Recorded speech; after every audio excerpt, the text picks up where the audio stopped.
Good morning, good morning, good morning. Carol Davis here with a spot of sunshine. And today is Christmas Day. And so Merry Christmas to all you who celebrate Christmas. And joy and love to whatever you're celebrating today, even if it's nothing. So I'm just continuing with our usual spot of sunshine, reading from a book. We started yesterday with Guardians of Being by Eckhart Tolle. So good. So today we're continuing in that book. We're on page 76. And I think it's just an appropriate page to start Christmas Day on because it says the key to transformation is to make friends with this moment. What form it takes doesn't matter. Say yes to it. Allow it. Be with it. Oh, that was the dog's teaching. I'm just translating into words. You love that? The dog's teaching. So, a bunch of more pages with pictures. Allow your dog to take you for a walk every day.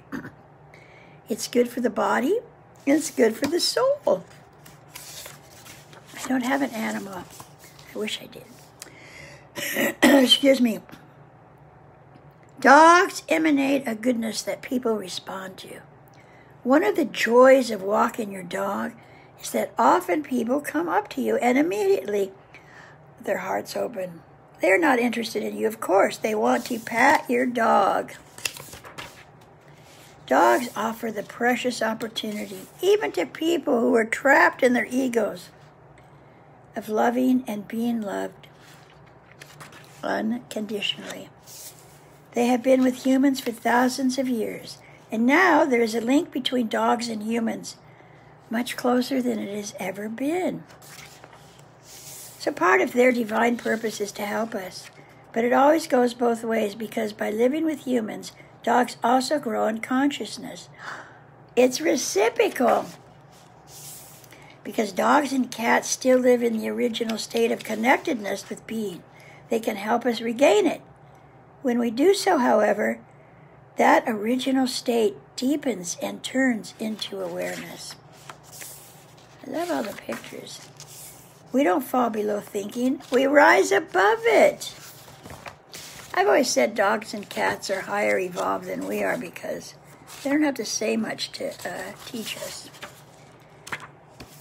Nature will teach you to be still if you don't impose on it a stream of thoughts. A very deep meeting takes place when you perceive nature in that way without naming things. Sitting quietly, doing nothing. Spring comes and the grass grows by itself. That's a Zen proverb. I love it. When you don't cover up the world with words and labels, a sense of the miraculous returns to your life that was lost a long time ago, when humanity, instead of using thought, became possessed by thought. A depth returns to your life. Things regain their newness, their freshness. What is it that so many people find enchanting in animals? Their essence, their being, is not covered up by the mind as it is in most humans. And whenever you feel that essence in another, you also feel it in yourself. Every being is a spark of the divine of God, or God. Every being is a spark of the divine, or God. Look into the eyes of the dog and sense that innermost core. When you are present, you can sense the spirit, the one consciousness in every creature, and love it as yourself. Love is a deep empathy with others' beingness. You recognize yourself, your essence in the other, and so you can no longer inflict suffering on the other. You are not separate from the whole. You are one with the sun, the earth, the air. You don't have a life. You are life. The one consciousness takes on the form of a man or woman, a blade of grass, a dog, a planet, a sun, a galaxy. This is the play of forms, the dance of life. We are ultimately not separate, not from one another, nor from any living thing. The flower, the tree, the cat, the dog,